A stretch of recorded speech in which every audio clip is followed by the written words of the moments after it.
thank everybody for coming to the Eastland County Republican Constable Precinct 1 Candidate Forum. I also want to thank River of Life and Pastor Jerry Maston for the use of this church. I have a few thank yous. I want to thank the team who sets everything up and tears everything down and brings food and drinks and all of that. And y'all might not have eaten much now, but lots of times afterwards we feel more like eating. So please partake, because we don't like taking it home and feeding it to our dogs or eating it for breakfast. I mean, I'll do that, but none of them like that. So, and I wanted to thank the candidates for putting themselves and their families through what can usually be quite hard. And I know that we're thankful for all candidates because it gives us a choice. And I thank y'all for coming to these forums and all, and the meet and greets, so that you can get to know, so that you can vote. And I would like to recognize any elected officials that are here or other candidates that are running. Oh, I see our sheriff, Wayne Bradford, right there. He will not stand. And then, is there anybody else here? Oh, I think I see our mayor, Larry Vernon.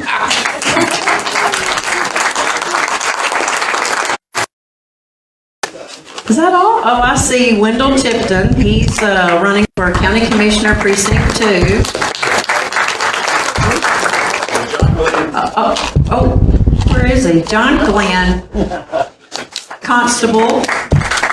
I mean, JP, Precinct 1, and Jesse Spear, you're here, I just heard. Yes, JP, Precinct 2. And then, Judge Bailey is here, somewhere. Hi. Oh, right there. Thank you. And then, Kathy Gentho, our county clerk. Somebody out of here. Cecil Funderburg trying to hide. I'm not going to let him. Oh, Cecil. Wow. I can't believe nobody can stand up. Anyway, I thank all of y'all for being here and serving for us. So I think we are going to get to go forward so we can get to the good stuff. Ronnie White, would you please come and open us with prayer? Our Father in heaven, we thank you for this day. We thank you for the many blessings we've received. And we thank you for the safe travel of the ones who traveled in here today, and we pray for safe travel back. Father, bless this forum this evening and give us wisdom on what to do and what our choices are going to be. Father, please bless each one of these candidates when they get in there and they get to the office. Let them take and run that office with biblical principles. We ask these things in that precious name.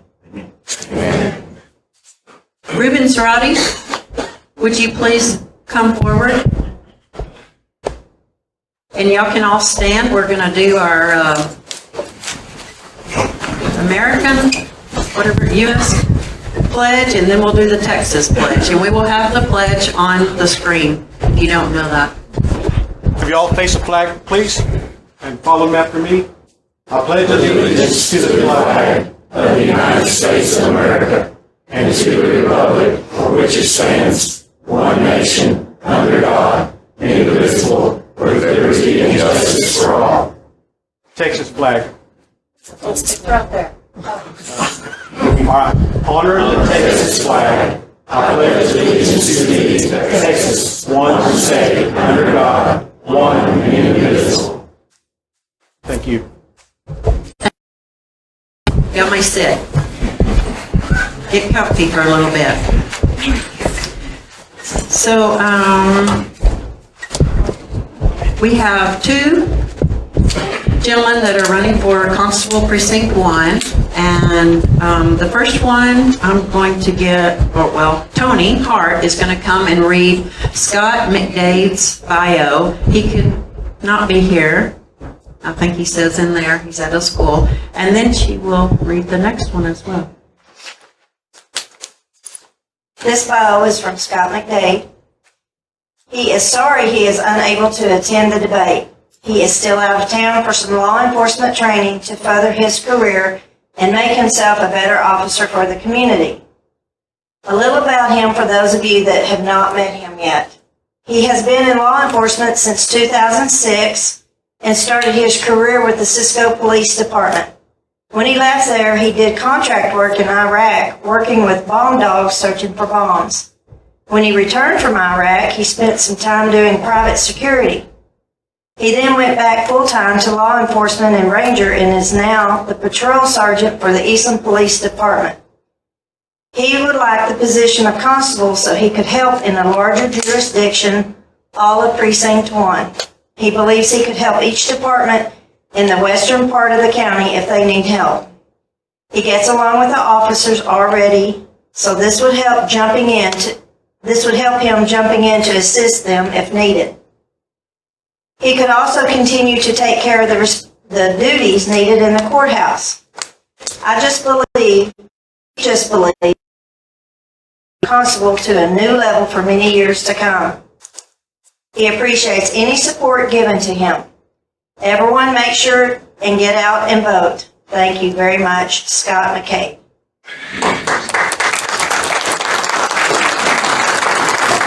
Our next candidate is Larry L. Jernigan, Sr. He is your Eastland County Constable of Precinct 1, and he is on the Republican primary ballot for re-election. He has been an Eastland County Constable for 14 years and 9 months. As Constable, his primary responsibility is to the Justice Court. His duties are to serve civil processes and to attend JP court hearings. He also serves civil processes from other counties or courts as he receives them. In Bailiff County Court and occasionally 91st District Court, he helps with the courthouse security desk when needed. Training and experience counts. He is a licensed peace officer with the state of Texas with more than 33 years of experience, all in Eastland County. He has a required courthouse security certification and is current on all continuing education for constables plus other civil process schools and criminal law updates as mandated by the Texas Commission on Law Enforcement. He holds a Master Peace Officer certification. He's a strong conservative Christian and believes we should protect the unborn and all of our children. He supports and upholds the Second Amendment right to bear arms. He is dedicated and determined to continue to bring professionalism to the office of Constable, Precinct 1 of Eastland County. Thank you, and he asks you for your vote in the primary election on March 3rd, 2020.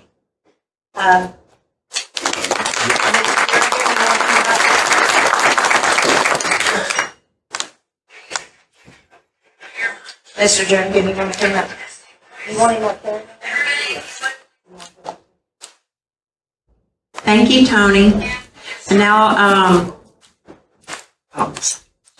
Jim Moylan Jr. will be our moderator tonight, and Brian Perry will be helping him. Brian is the bad guy. He'll be knocking them on the head if they talk too long.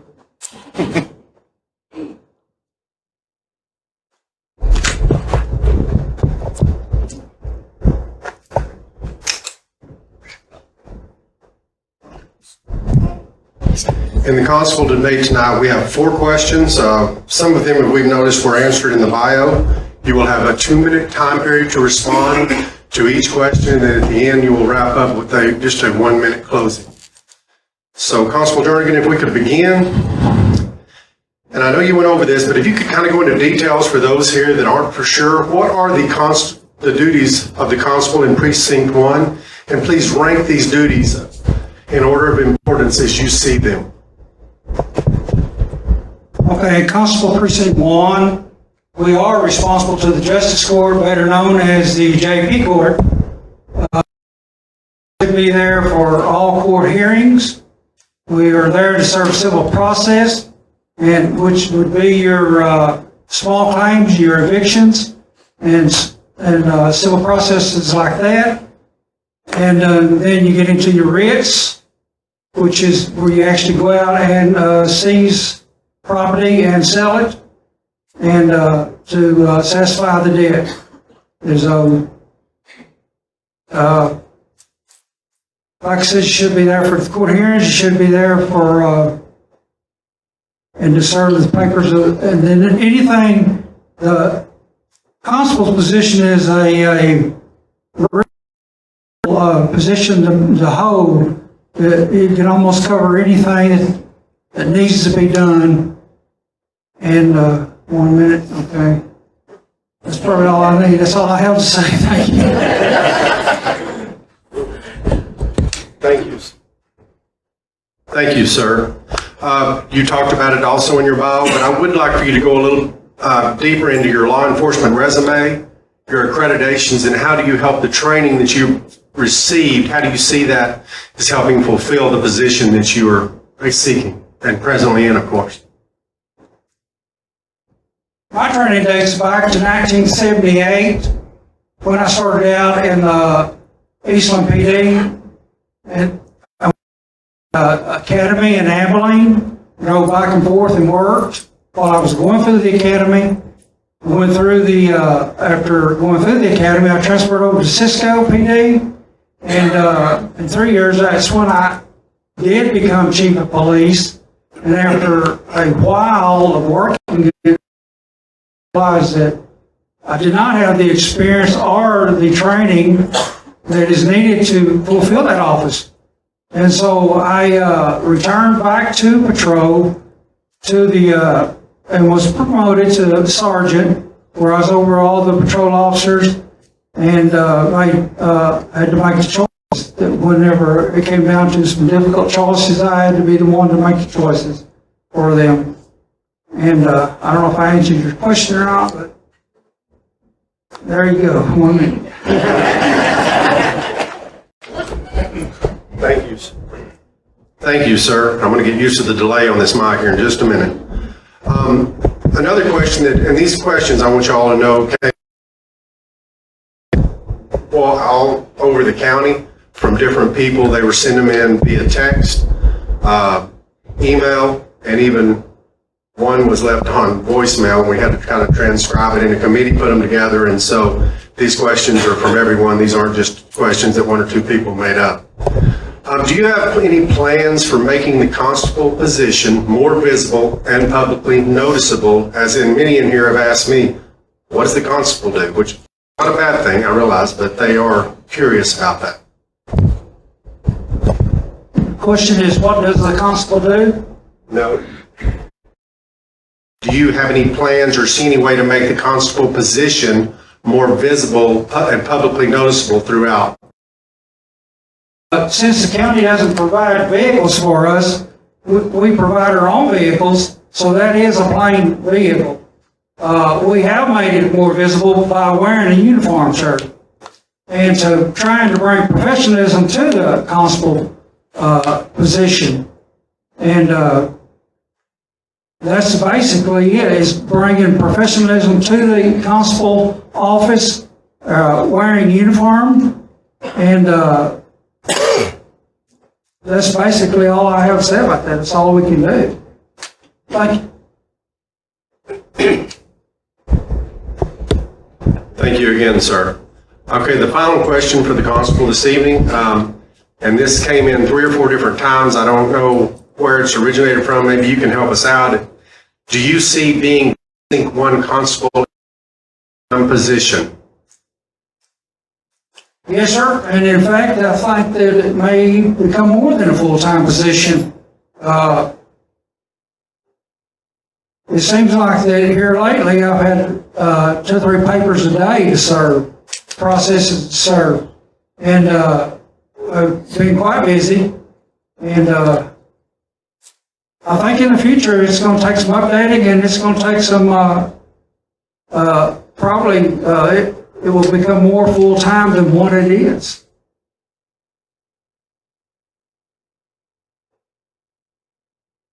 Thank you, sir. Thank you for your answers. At this time, we will give you 1 minute to a closing statement. Thank you. I've enjoyed working as Eastland County Constable of Precinct 1. I think we have all always got along good in the office. We have 2 JPs right now, and a good JP clerk, and all is going well in there. And like I said, I worked 14 years and 9 months, which is almost 15 years. And I have enjoyed working in there and working with the public. And I have enjoyed everything there is about it. And I enjoy law enforcement. Thank you. And I'd like to say I do ask for everyone's vote in the upcoming election of March 3rd, 2020.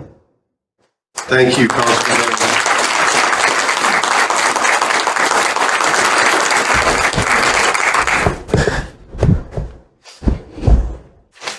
Thank you, Mr. Jernigan. Now we will start the sheriff portion of the forum, and Randa will come forward, and, okay. And Robert Ralls, you can go ahead and come on up. She's about to read Mr. Ralls' bio.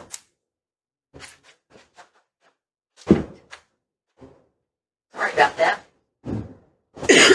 Okay, I'm going to read Robert Rawls' bio. Robert Ralls is running for Eastland County Sheriff. Robert is a veteran police officer and a former business owner. Robert would like to ask the citizens of Eastland County for your vote as Eastland County Sheriff. Robert is the son of a retired American soldier and a housewife who taught him a strong sense of duty to his country, his community, and to his family. He was raised to believe that serving and helping others is both an honor and a privilege, and that one man in the right place, doing the right thing at the right time, can make all the difference. Robert is retired in public safety with over 33 years law enforcement service. Robert holds a Master Peace Officer certificate with over 5,000 hours of training, an instructor certificate, and a firearms instructor certificate. Robert believes a lot can be accomplished in the Eastland County Sheriff's Office through his leadership and experience. Robert hopes you will join his election campaign and lend him your. As your sheriff, he will be committed to providing leadership that will help make Eastland County a better place to live. He will take his oath of office seriously. He will focus on keeping the community safe, being respectful of your constitutional rights, and he is willing to protect those rights from infringement. He is easy to speak with and always available 24 hours a day, 7 days a week at 254-433-6322. Thank you, Randa. And now if Connie Vick will come, she will read the bio for Chad Roberts.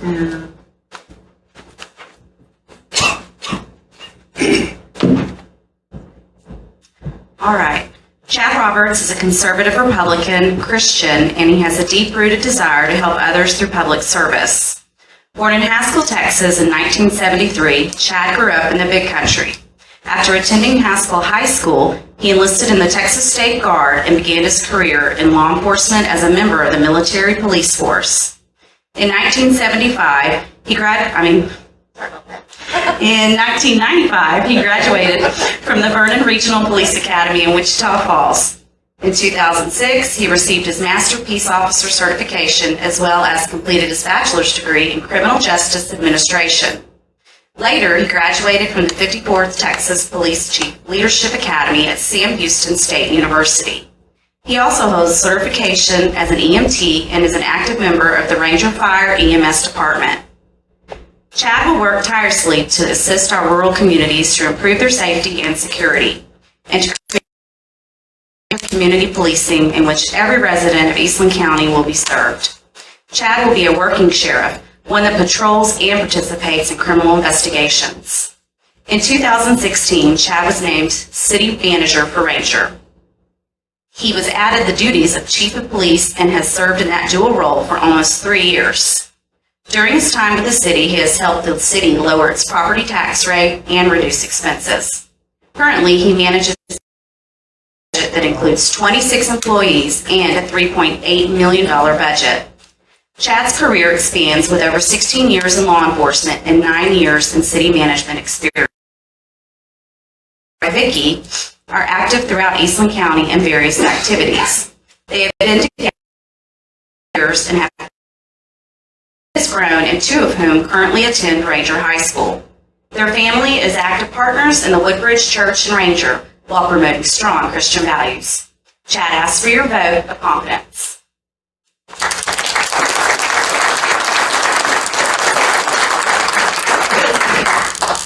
And now if Frank Bussey will come up and he will read the bio for Don Brawley. Good evening, folks. Don R. Brawley.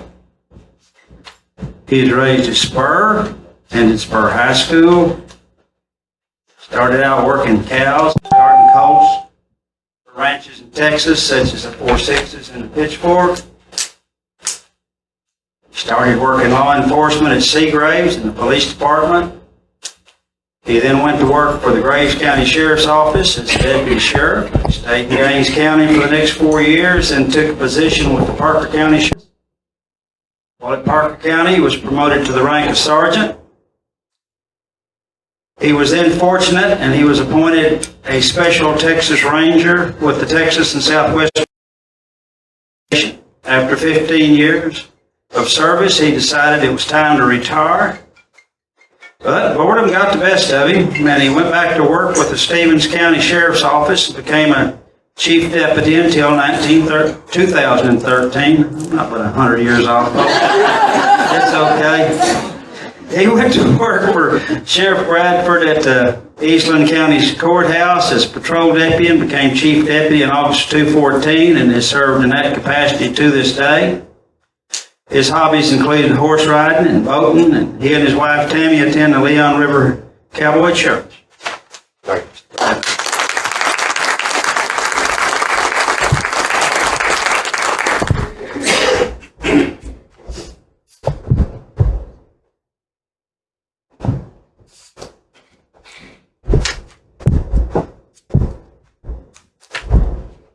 The candidates drew cards before we began, and the order will just rotate around. The first question is to Mr. Ralls, and this question is, what is the jurisdiction of the Sheriff's Office, and how would you respond to towns with existing police forces and those that may not have any officers at certain times? The first part of that question is the entire county. Without any doubt, the Sheriff's Office is responsible for the entire county. I'm sorry.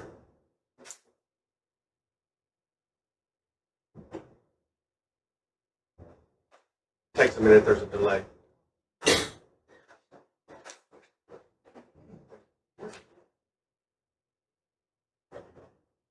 Can you hear? Can you hear me now better? My apologies to start off with that. Can you hear me? Without a doubt. All right, can you hear me better now? All right. Would you repeat that so I can stay on track?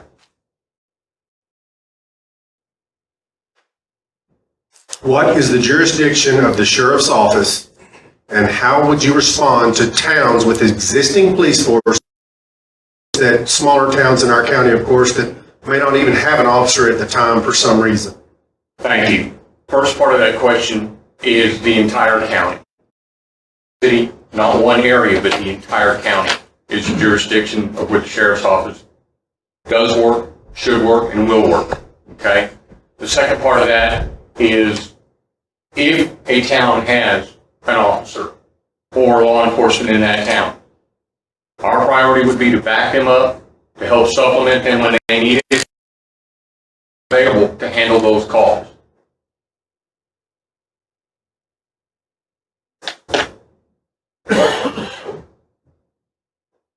Are you ready?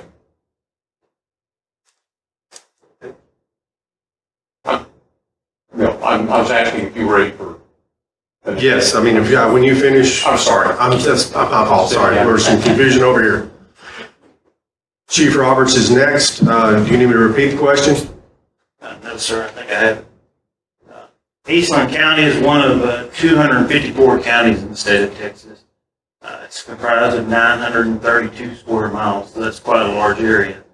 We would be able to go in and supplement the smaller cities that doesn't have the law enforcement power that they need or that they would need on a daily basis. So the sheriff's office would be able to supplement that power and to be able to go in whenever they have major crimes and be able to be involved in the criminal investigations in major crimes. So even though it's a large county, we would definitely want to supplement the law enforcement for all the rural communities and be able to be seen and be proactive.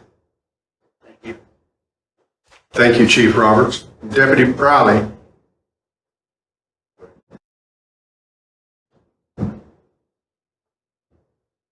Eastland County is almost 1,000-mile county. 1,000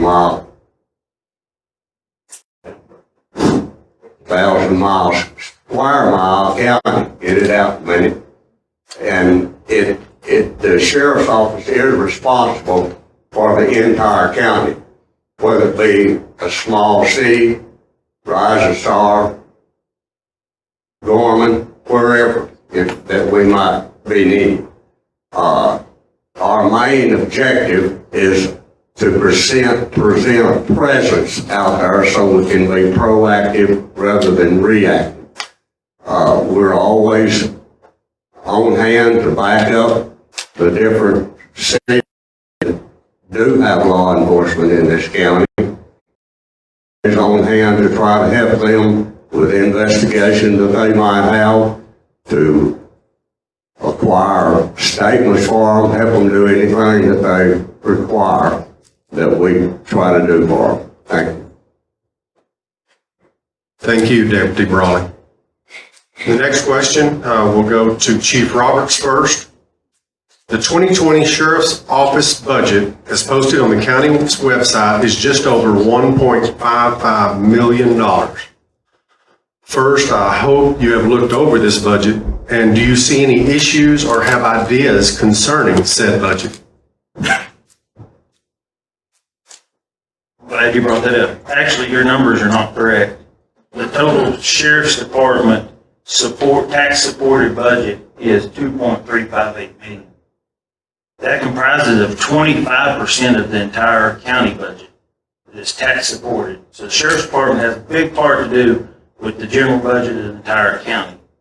So as of $2.358 million, the numbers you gave were actually the jail budget. The jail costs $1.546 million just in the jail alone.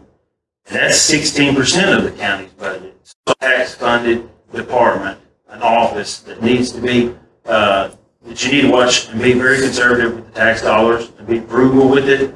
I'm a taxpayer of Eastland County. I pay into the kitty just like everyone else does. And I believe that they need to be very conservative and watch the dollars as best you can.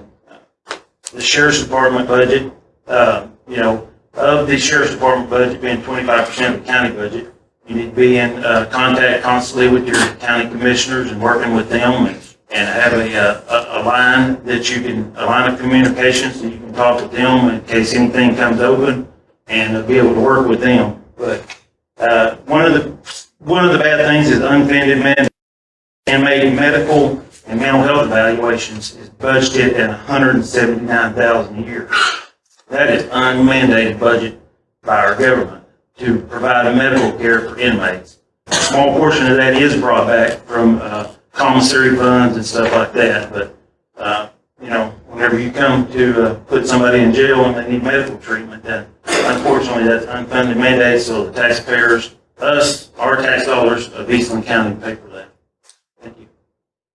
Thank you, Chief Robert. Deputy Brawley, same question to you. Do you need me to repeat the question? No, sir. Sir, Chief Deputy.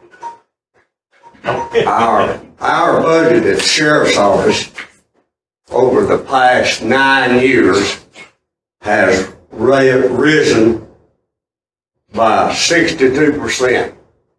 That comes to a 6.88 per year average.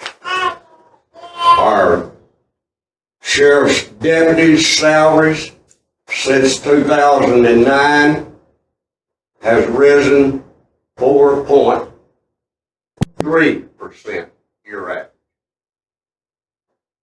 average. Most of that is from salaries. That jail, folks, was constructed, the older part of that jail was constructed in 1980.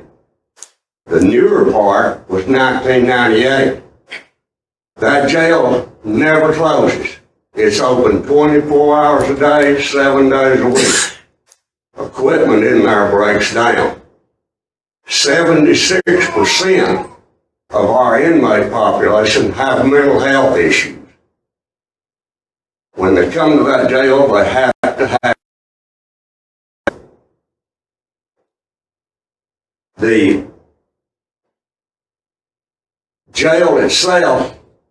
We have 2 hot water heaters in that jail. Those hot water heaters cost $25,000 to $30,000. We have replaced one of them. We have a dryer in there that runs 24/7. That thing is over $12,000. We replaced it since I've been there. That jail budget is being worked as closely by Sheriff Bradford as you can work. Thank you. Brawley. Mr. Rawls, do you need the question repeated? If you would, please.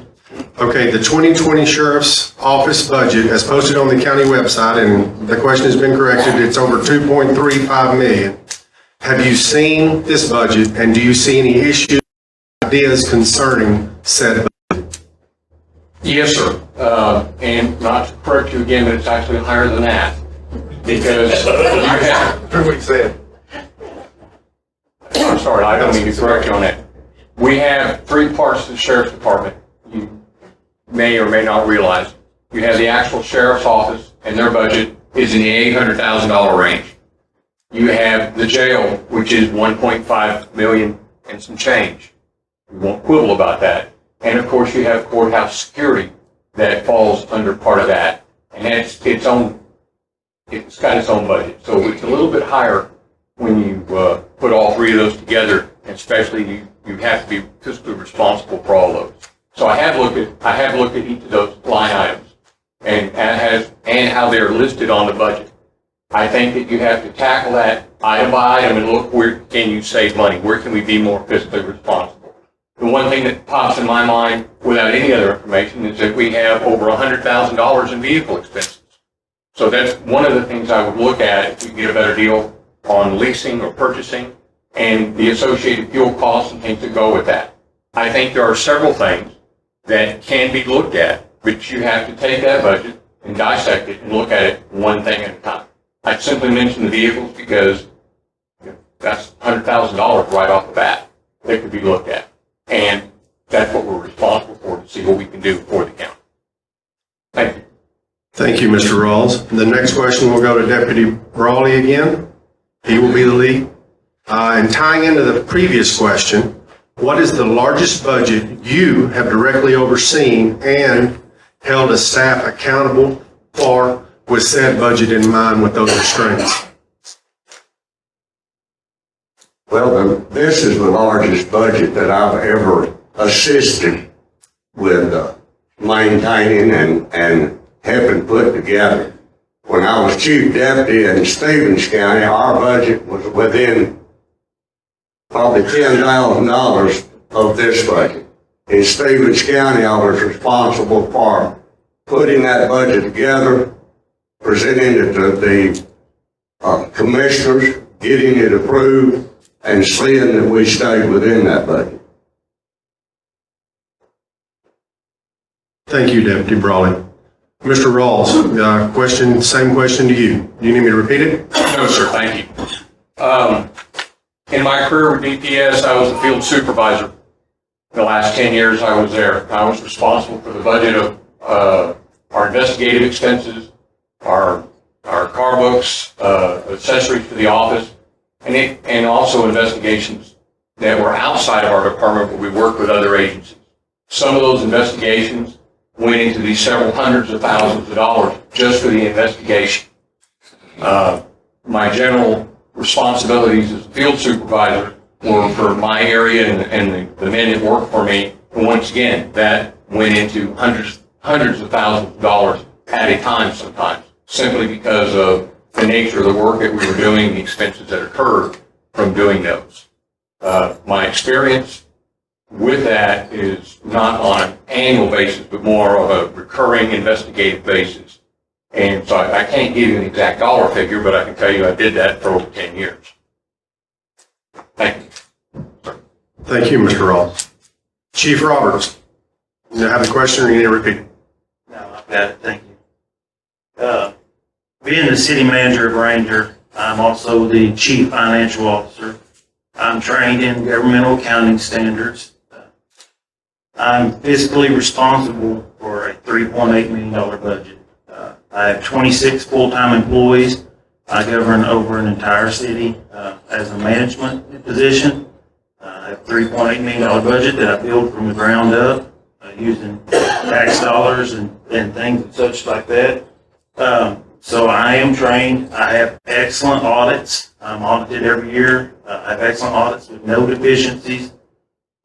You can rest assured that that $3.8 million is very safe in my hands, and I count every penny just as I would my own personal money. One of the things is I'm able to seek grants. Since I've been at Ranger, I've seeked over $1.5 million in grants. Vehicles, several new patrol vehicles, and water and sewer services and things. And so I'm able to seek grants, and that helps on the burden of the small. Because I go out and I seek state or back to Eastland County. Thank you. Thank you, Chief Roberts. Okay, the next question, just like the constable question, remember all these questions came in from everybody all over the county, different methods. This question first goes to Mr. Rawls. How many different jobs have you had in law enforcement and in what agencies? That's the first part. The second part, have you ever been under investigation, terminated, or pushed out from any of those jobs? My law enforcement career was with the Department of Public Safety in 1982. The Texas Department of Public Safety is the only law enforcement agency that I have worked for. I started off as a recruit, then as a trooper stationed here in Eastland County back in 1982. From that point, I promoted to narcotics investigator and was stationed in Del Rio. I transferred to El Paso and then to Austin. In Austin, I worked as a training officer at our academy and at the Narcotics Training Academy. I then promoted to lieutenant and went to Midland, Texas, and was there for 10 years as a lieutenant when I retired. I retired, and so my only law enforcement experience has been with one agency. That's the Texas Department of Public Safety.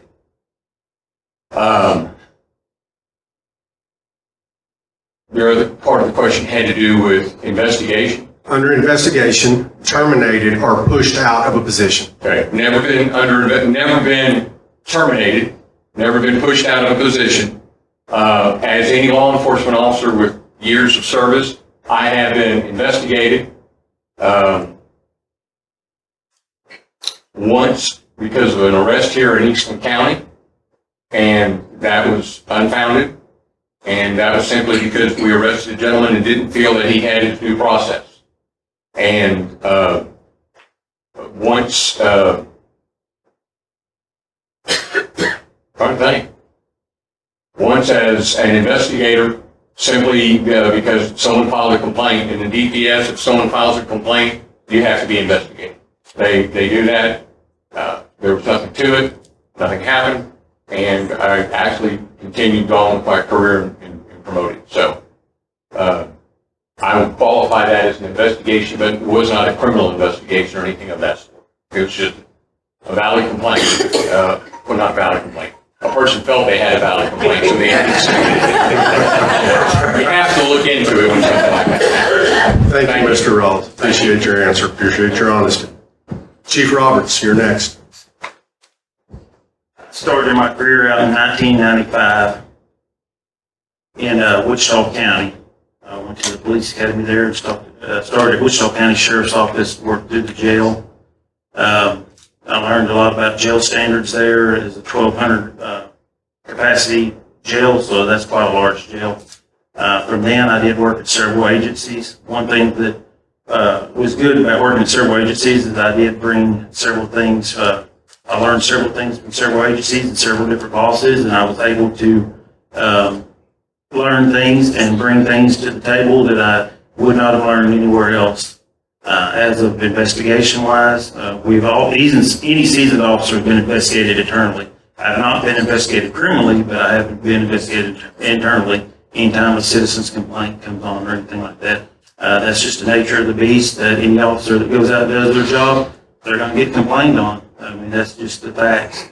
But no, sir, I've never been terminated. I've never been run off from a city or anything like that. Thank you.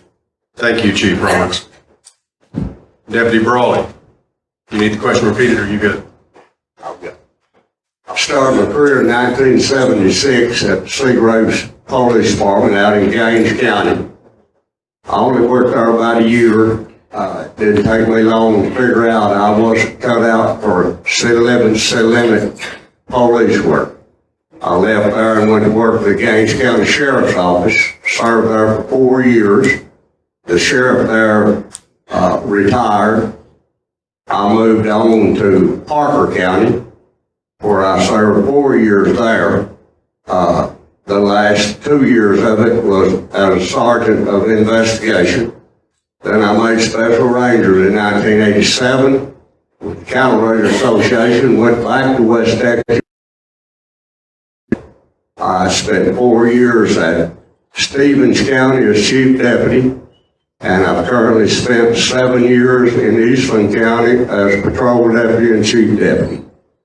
I've been internally investigated by the Ranger Service over a pair of stolen bits that was alleged that I did not return them to the victim. That was proved to be untrue. I have been investigated internally once here for an allegation of showing up to a call drunk. That was proven untrue. I've never been dismissed from a job. I've never had a job that I couldn't go back to my employer and ask him for a good credit record or a good credibility record. Thank you. Thank you, Deputy Brawley. First up for this question will be Chief Roberts. I am sure you have evaluated the county courthouse security. This question is wanting to know about your thoughts of it. Do you feel it needs to be improved? Is it satisfactory, realizing certain constraints are in place that you can't do anything about? And do you have any ideas on cost savings in this area on the courthouse security?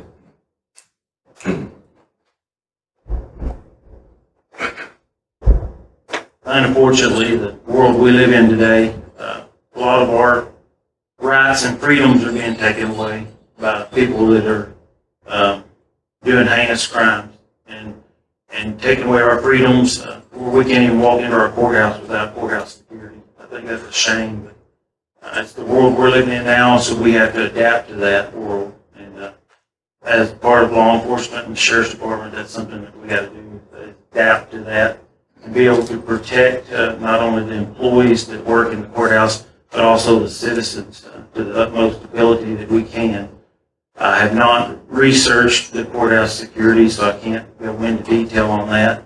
That's something that I would do once I became sheriff. I would definitely, everything would be looked at through a microscope for the first part. That way I can examine it and determine if any changes need to be made or anything needs to be changed. It could better the community, better the citizens, but we would definitely want to have their protection at the utmost. But no, I have not looked into courthouse security that much, so I really can't give a good answer on what any changes that would need to be made. Deputy Brawley? Big question. Yes, sir. Have you evaluated, and what are your thoughts on courthouse security? Do you feel it needs improved, or is it satisfactory, and do you have any ideas on cost savings in this area? The courthouse security is made up of 2 deputies. Those deputies draw about the same as patrol deputies. You can't cut either one of those 2 deputies if you're going to have someone at the front desk monitoring the metal detector while one deputy goes and has a break. There's just no way to do that cut there. We do need the security there. There's been several occasions around the state where people have tried to come in the courthouse, and fortunately, most of them haven't been successful in causing any harm, any damage. We have our 3rd deputy at the courthouse is a court bailiff. Part of that salary is supplemented by the district judge's office. So there's not too much we can change with that if we continue to have courthouse security. Thank you. Thank you, Deputy Brawley. Mr. Rawls, do you need the question repeated? No, thank you. I have been to the courthouse several times, for different things, and I concur with Deputy Braley on this. The fact is that, they're pretty bare bones with that as far as what we've got to work with. Now, I don't mean that in a derogatory way. What I mean on that is if you only have 2 deputies, you only have so many man hours, so much that they can do. I do think that is something that needs to be looked at. I think it's something that needs to be addressed because we want to be safe when we go to the courthouse. And yes, it's a minor inconvenience having to empty our pockets, not to carry our pocket knives and things like that. But the alternative is not a good answer either. So I personally think and professionally think that that is an item and that is an area that needs to be addressed and looked at line by line. Salary, equipment available, it costs money to provide security and safety for people. But I do think, once again, it's something that can be looked at. I think there's grants that might be available that can help supplement some of the expenses and maybe make that a safer and better place as far as the experience that you have to go through when you do that. Unfortunately, we have bad people in the world that want to do bad things, and we do the best we can with what we've got to work with. Thank you. Thank you, Mr. Rawls. The next question, Mr. Brawley, you will start. With the majority of crimes, especially out in rural areas, committed at night, what are your thoughts of patrol ratios considering daytime versus night? They say the current, and like I said, I didn't write all of the questions, but the current ratio, according to someone, is 3 to 4 patrol during the day and only 1 at night with, like you said, over 1,000 square miles to cover. First of all, I agree with you. We don't have enough patrol deputies to cover this county as we need to. I have a plan to get me an investigator in there to where that will free up those patrol deputies to where they have more time to be out answering calls of service. What was the second part of your question?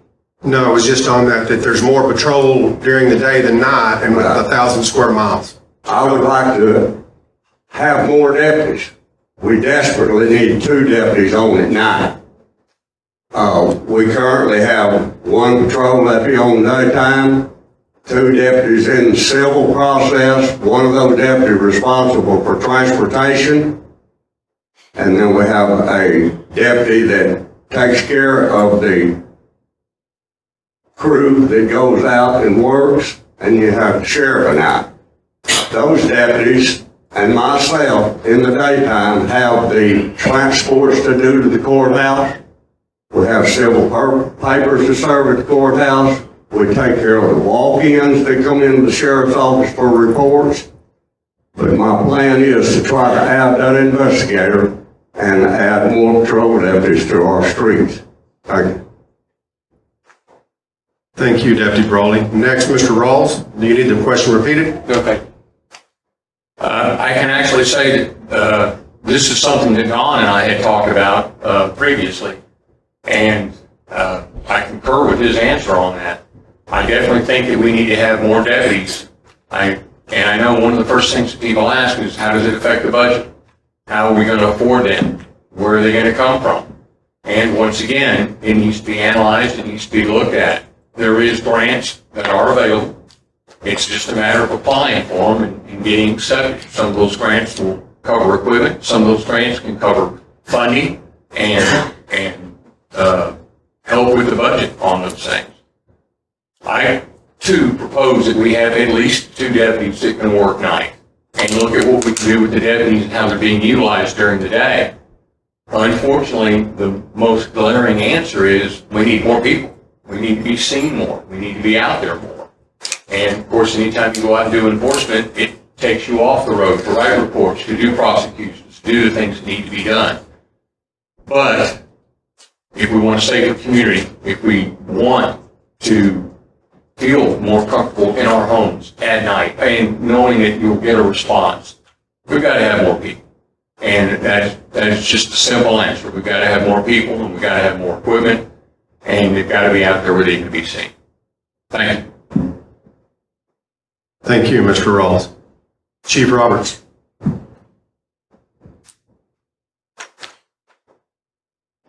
The patrol ratio is definitely a concern of mine. It's a deep concern. It's something that needs to be resolved or fixed as soon as possible. One deputy to 932 square miles, nights and weekends when your call volume is highest, that's just not going to work.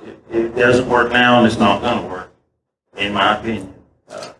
I would definitely research call volume, see when the peak hours are, see whenever the deputies need to be utilized the most. But I have no problem with bringing somebody from day shift and putting them on evening shift and creating a swing shift. One of the things that I would be a working sheriff. So you'd see me out there. I'm going to be out on the streets. I'm going to be patrolling. My chief deputy's going to be out on the streets, going to be patrolling. We're going to be supplementing our deputies that are already out there. That way we can free them up. Also, the investigator's position, that is wholeheartedly a good idea and an idea that I've had for a long time. We've got to free these patrol deputies up to be back on patrol. So if we need to reorganize the current staffing or go to the commissioner's court and try to find some money that we can come up with another position, but we need an investigator. We need an investigator that can thoroughly investigate cases, write good case reports that gets prosecuted at the prosecutor's office. But I would be a working sheriff, and my chief deputy would be a working chief deputy. So therefore, that would help take away some of the call volume. Thank you. Thank you, Chief Roberts. Mr. Rawls, you will start the next round of questions. While your profession requires you to carry a weapon, what is your position on the Second Amendment, concealed handgun license, and open carry for private citizens? Thank you. My position on, as a law enforcement officer, you will be carrying a weapon. I've carried a weapon for many, many years. I am a strong advocate of the Second Amendment. I am a strong advocate of citizens owning guns. I'm a strong advocate of license to carry. I'm a strong advocate of people defending themselves, quite honestly. And I've owned guns back even when I was in high school. I remember the day you go to school and carry your AR-15 in the back of your pickup or your shotgun in the back of the pickup. You didn't have to worry about it being stolen.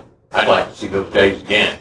So, short answer is, if it has to do with guns, I'm for it, and have it strongly enacted.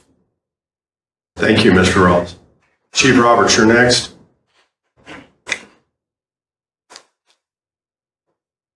I'm definitely in favor of protecting our Second Amendment rights. That is our right to bear arms. That is a constitutional right. No local government needs to take that away from you. You have those rights to bear arms, and that's something that I'm very proud of. One thing I'm proud of is Eastland County becoming a 2A sanctuary county. So the government, the higher-ups in the government and the state level and federal level, they're going to have a hard time coming and taking our guns. We want to protect our rights, Second Amendment rights, Eastland County. I'm not in favor of the red flag laws. That is dangerous, and we don't even want to get involved in that. They can keep that out on the coastal states and stay away from Texas. 'Cause right here, we're gonna bear arms. Also, the constitutional carry. I have a little bit of concern on constitutional carry. If the training's there for the people and they know exactly how to use their firearm and carry it properly and stuff, I have no problem with the constitutional carry. But like I said before, Second Amendment rights, that's our forefathers of this country gave us that right, and Eastland County's going to keep your guns. Thank you, Chief Roberts. Deputy Raleigh. You need the question again? Each of our deputies are required to carry off-duty gun 24/7 because we're on call 24 hours, 7 days a week. I'm a strong advocate of the Second Amendment. I don't believe that anybody in the state of Texas will ever come after your guns. I don't agree with the red flag law. I do believe that the concealed carry is a better way versus the open carry, simply because if you're at a grocery store and someone comes in to rob it, and you're standing there with a gun on your hip, who's you going to shoot first? So you need to carry that gun concealed. And I believe we need to strengthen up our training to the general public a little more on the efficiency of handling that gun, because we are having a lot of accidental discharges from people that's got license to carry, but they're just not familiar with the guns they're trying to operate. And we're having a lot of kiddos shot and killed, and we need to get that under control. If you carry a gun and you take it home with you, keep it away from your children. We don't need any more killed kids over carrying these handguns. And use them responsibly,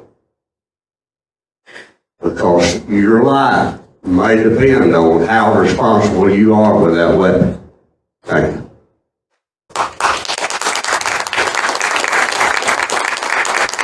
Thank you, Deputy Raleigh. Next question, Chief Roberts, you will start on this one. What, in your view, is the current working relationship with the Sheriff's Department and other law enforcement agencies in the county and the District Attorney's Office? And how do you see the path trajectory of these relationships and communication under your leadership if elected?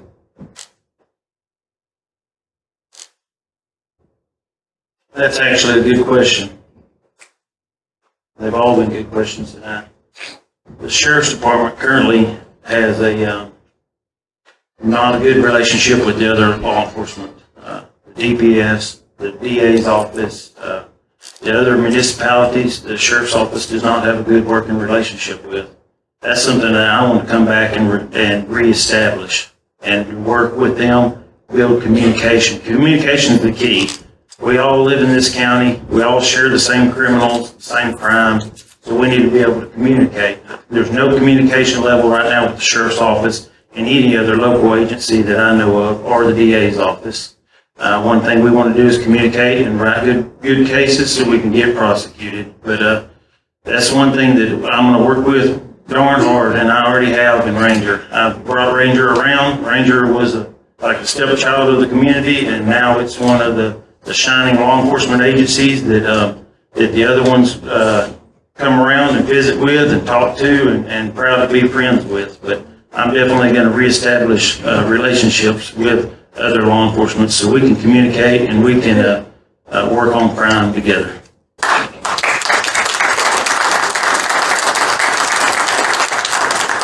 Thank you, Chief Roberts. Deputy Brawley, the question is yours. Do I need to repeat it?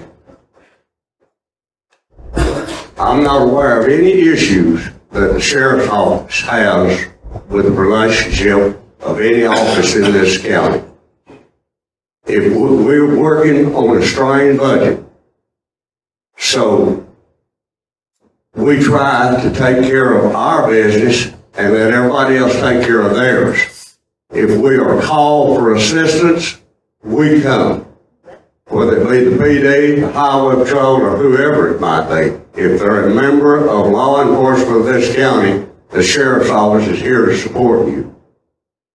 I'm not aware that we've had any problem of any type of the sheriff's office not responding to calls for backup.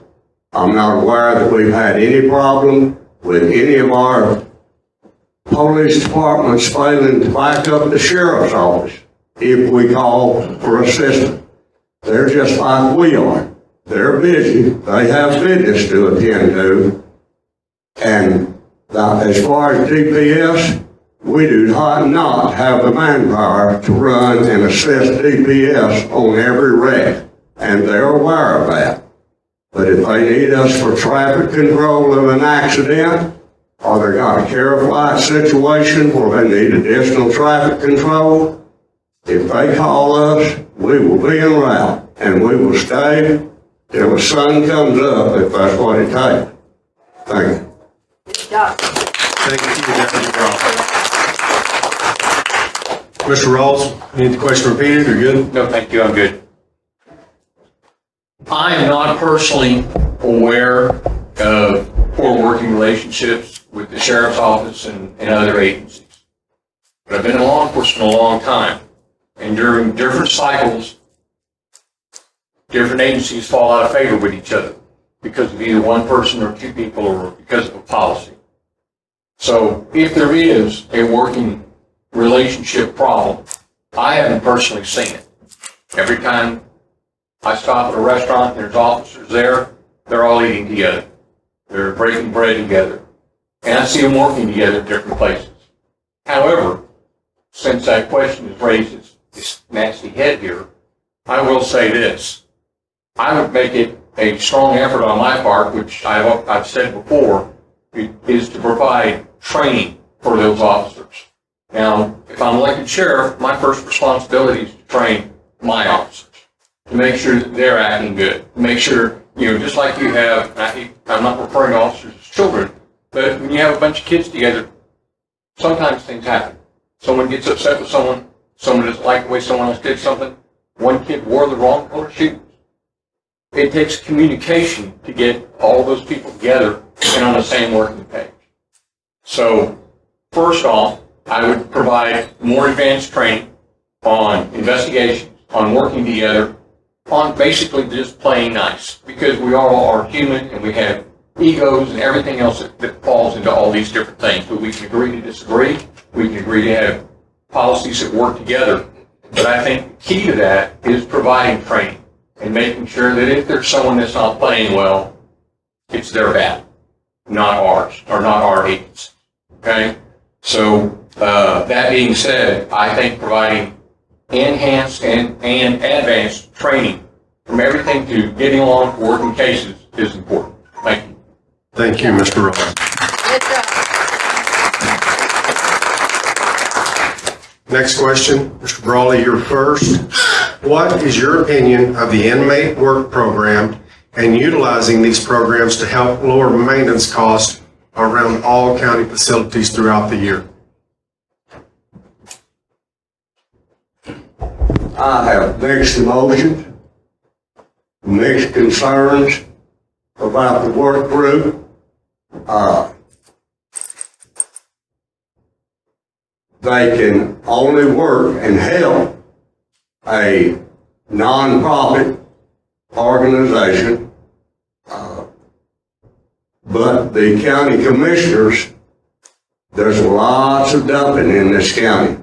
And the county commissioners don't have the manpower to break loose and go pick up trash and do the things that they gotta do and work for it. I believe we need them. I believe we need to reevaluate what we do with those people. If we could do more, we could do some mowing at the courthouse. We could do some mowing out at the dispatch. There's other things we could do to use that crew. But at the current time, we've got it stretched. We only have one deputy to take that crew out. You can't take them out in bad weather, so he has to pick his days to go. But I plan to keep it and keep working with them and trying to make it a better thing. Thank you. Thank you, Deputy Brawley. Mr. Rawls, question is yours. Thank you. I'm a strong advocate and in favor of you utilizing that labor for the county. You know, granted, there's a catch-22 because you got to have a deputy that's out there, which means that deputy's not on the street. He has to take care of those inmates and make sure they stay inmates, because that's an area that opens the door for someone to run, to escape, and we don't want that. So once again, we have this advantage, but it creates this disadvantage. But I think that's something that can be looked at and worked with, and I am a strong proponent of utilizing that work labor to benefit the county. Thank you. Thank you, Mr. Rawls. Chief Roberts.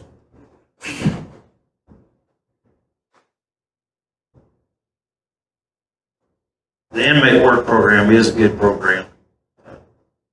It does take a lot of, it's a good asset for the county. It's underutilized right now, and I understand partially why that is, because of tying up a deputy that has to take them out. That's something that I would like to review and be able to maybe use a certified jailer or something like that that could be able to take that work group out and beautify the community.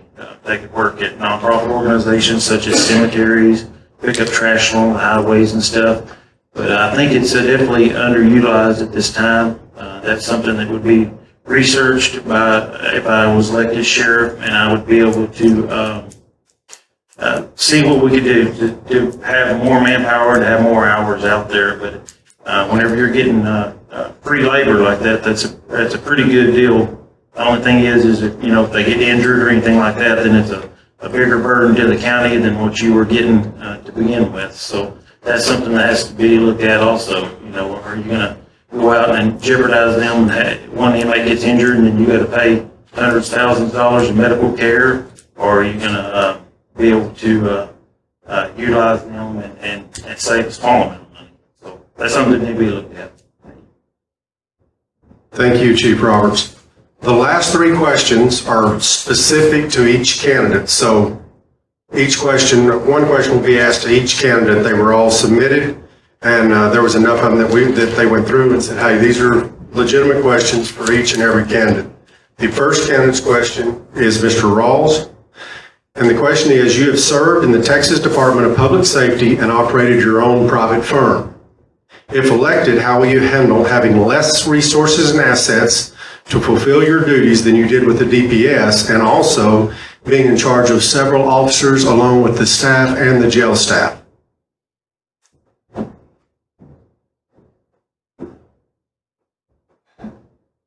First off, having less resources is no different than anything else in any business.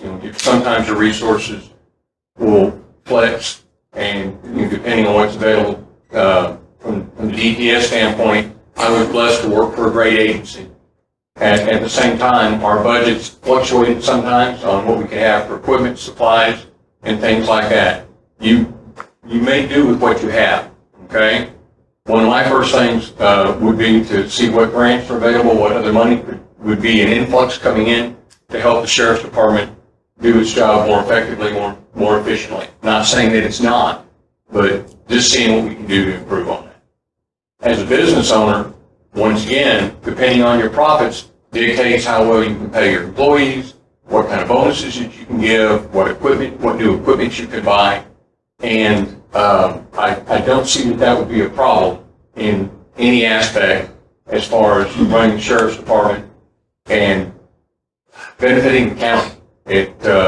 I think your employees are probably your greatest asset that you have. And if you've got them on board with you, you can accomplish a lot of things. I think having that experience from working for a state agency and running I've had more than one business, and those experiences go with me. That's something that you get as part of this package deal, is being able to have that experience level and use it for the sheriff's department. Thank you. Thank you, Mr. Ralls. Next is Chief Roberts. During your tenure in Ranger, of course, there, like as y'all have all talked about, there were some rough patches and some people that maybe didn't quite agree with you or you had conflicts with. With that in mind, you're running to be the sheriff of Eastland County. Is that going to be a stumbling block because you are now have Ranger again under your jurisdiction?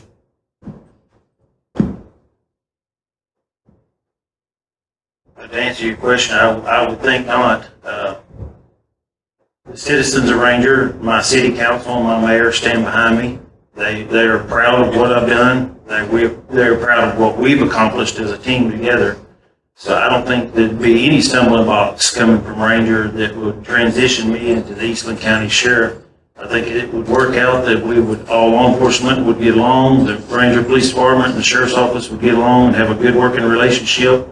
But as a city council and mayor and stuff like that, and the citizens, they've seen what I've done. I mean, I walked into Ranger and it was in a deficit. I brought them out of a deficit, been able to lower the tax rate, and have accomplished quite a bit there. And that's something that we do as a team effort, as the mayor and the city council and the city manager.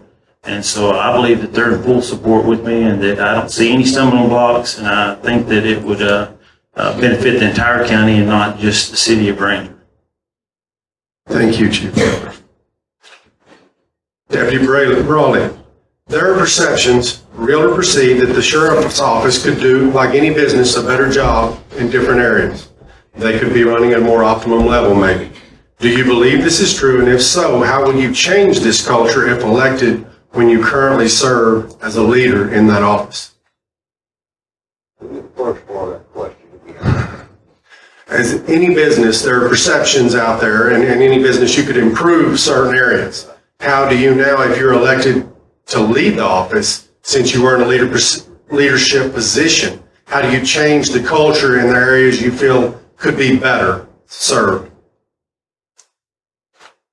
Well, there's three reasons that I decided to run for sheriff. Number one,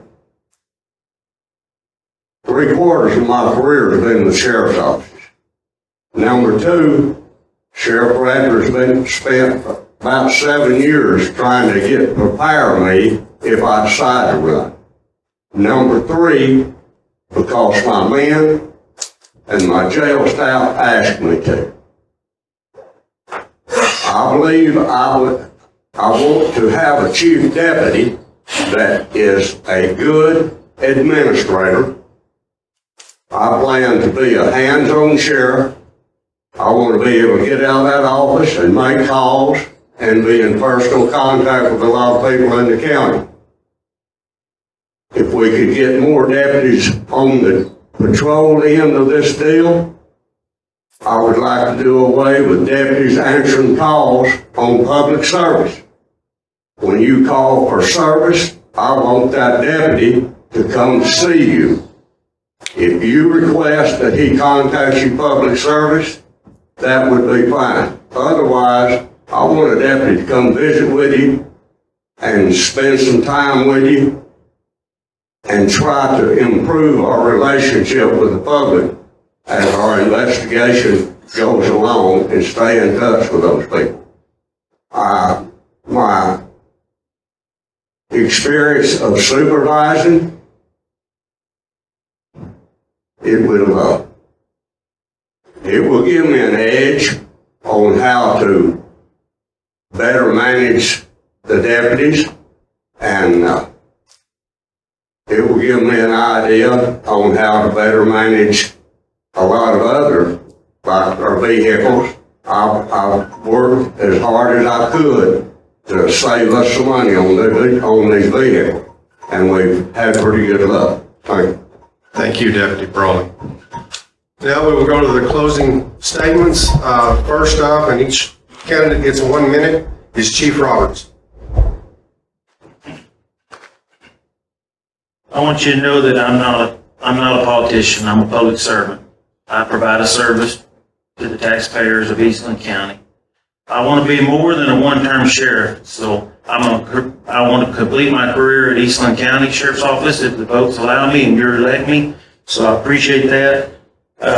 Some of the problems that's wrong with the Sheriff's Office now is the prosecution of cases, and that's something that needs to be done. The prosecution rate with the DA's office is the City of Ranger for the last 2.5 years Ranger is 77% prosecuted, and the Sheriff's Department is only 70% prosecuted. And we, total cases, we turn in 239% more cases than the whole entire Sheriff's Office did, just the Ranger Police Department while I've been there. So I ask for your prayers and I ask for your votes, and I thank you for coming tonight and listening to us.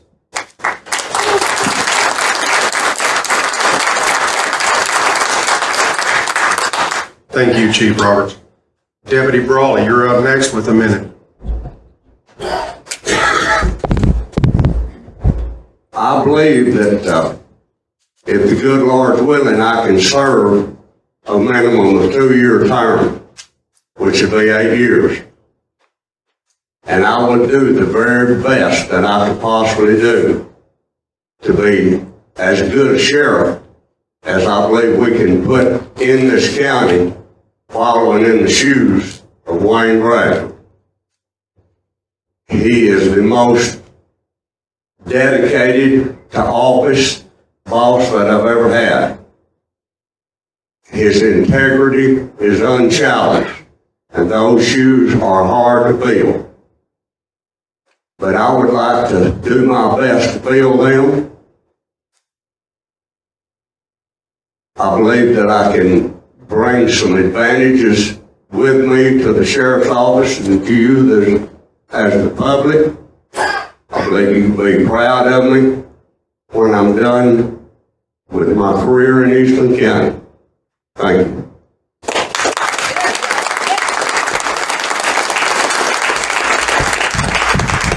Thank you, Deputy Brawley. Mr. Ralls, if you'll wrap us up in 1 minute. That I can do. Thank all of you for coming out tonight to listen to all of us. We all feel that we're qualified, more than qualified, for your vote and your trust. I feel that my experience with DPS is an asset that I bring to the table. I feel that my work experience and business experience is an asset that I bring to the table. I plan to be at the table, if elected, for a long time.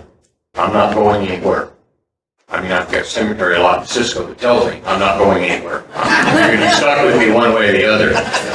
But what I want to say is I, too, would be a working sheriff. I would be proud to be the sheriff of Eastland County and to protect the citizens of Eastland County. You know, my motto in police work all along has been courtesy, service, and protection. I've lived that, and I want to continue living that and bring that to Eastland County. I think that you'll find that I'm a working sheriff, or would be a working sheriff. I would be the person out there if our men were sick or couldn't come into work or anything. So, like everyone here, I would appreciate your vote, and if you have any questions, please don't hesitate to ask me. Thank you very much.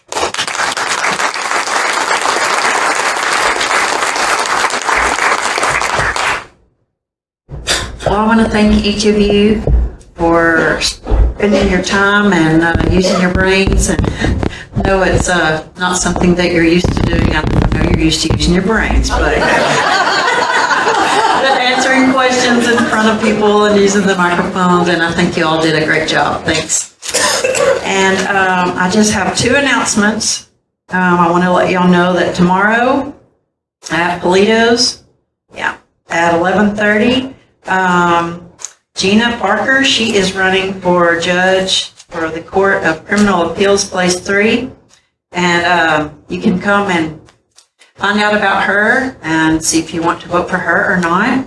And then the only other announcement I have is Thursday, we have another one of these, and it is for the Congressional 11 candidates. There are 9 of those that have confirmed. It will be at Myrtle Wilkes at 6:30, and that's on Thursday. So tomorrow, if you want to come by Polito's at noon or 11:30, and then Thursday. And of course, there's 2 more events next week, but I will announce those Thursday. And you may have already seen them in the paper or on Facebook. So thank you very much. Y'all go and get something to eat.